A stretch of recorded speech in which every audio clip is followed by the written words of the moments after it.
Hey Gemini, I'm Eleanor and this is Peaches by Starlight Tarot. I have your reading here for what's coming towards you in love in February. Your energy is represented by the bat, communicate, which is not a problem for Gemini. It's very expressive, but it's also receptive to the more subtle forms of communication around you.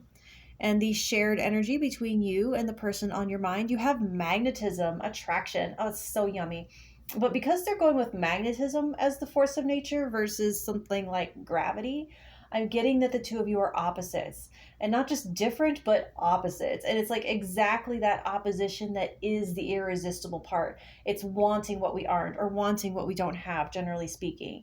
And also like these three rings, I don't know if you've seen the images of the Earth's magnetic field kind of emitting from it, like encircling it. That's what that reminds me of. And you're pulling in these three dots with what you're putting out there, your magnetism right now.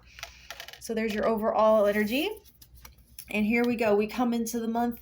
You're entering the month with the High Priestess and the Seven of Fire. So the High Priestess is the symbol of wordless communication, of having information without knowing where you got it, of psychic communication. And also, check out her bat wings, right? So this is you all day. And the Seven of Fire, that is like that Earth's magnetic protective field like I was talking about. So you are attracting a lot of attention. So more than one person might be responding to that siren call right now. And I actually take back what I said about your words attracting people. You're emitting something unspoken. It's an extremely attractive vibe. It's your walk, it's your style, your posture, where you hold your gaze, how you wield eye contact. It's just irresistible, all of it. It's like the whole picture. And at the same time though, it's guarded, it's untouchable. It's on a pedestal, and it makes it all the more mysterious and desirable because of it being out of reach. It's like they want it, but they wouldn't dare like catcall it or even approach such an intimidatingly beautiful energy.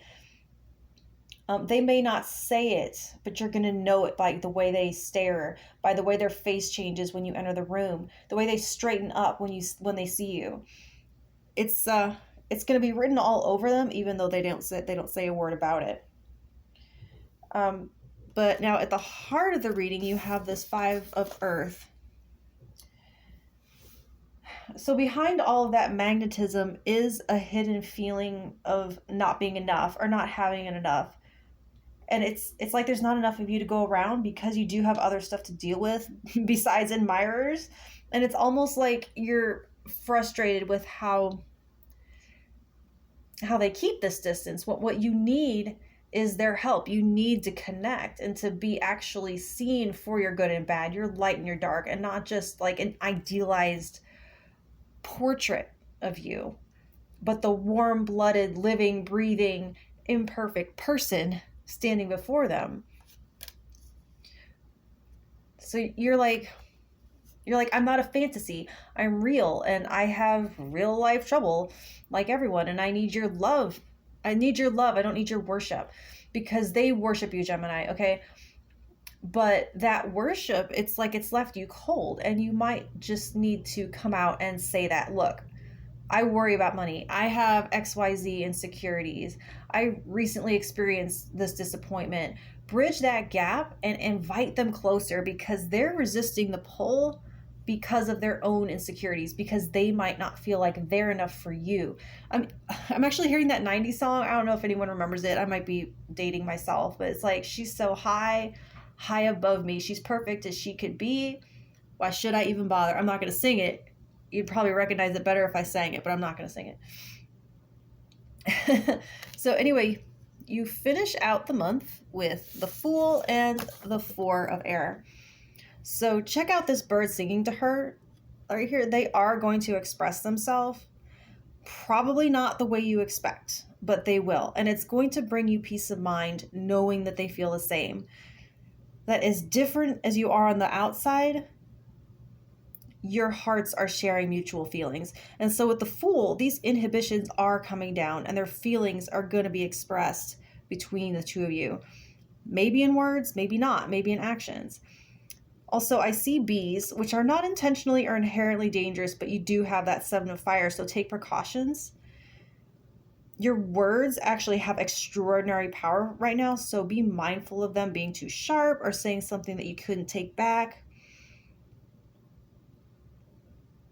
Especially with multiple people vying for your attention, you might have to reject someone.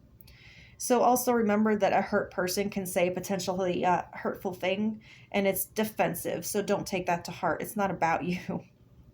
Anyway, by surrendering, the tension is lifted or broken because you move out of that 5 of earth energy into this 4 of air, a more peaceful mind. It's restored. And I would call it a secure attachment because you're resting in the knowledge that you both want each other. So now you can focus on what it is that you need for you because they're in your orbit now and they're not going away. So I hope that helps, Gemini, and I will talk to you next month.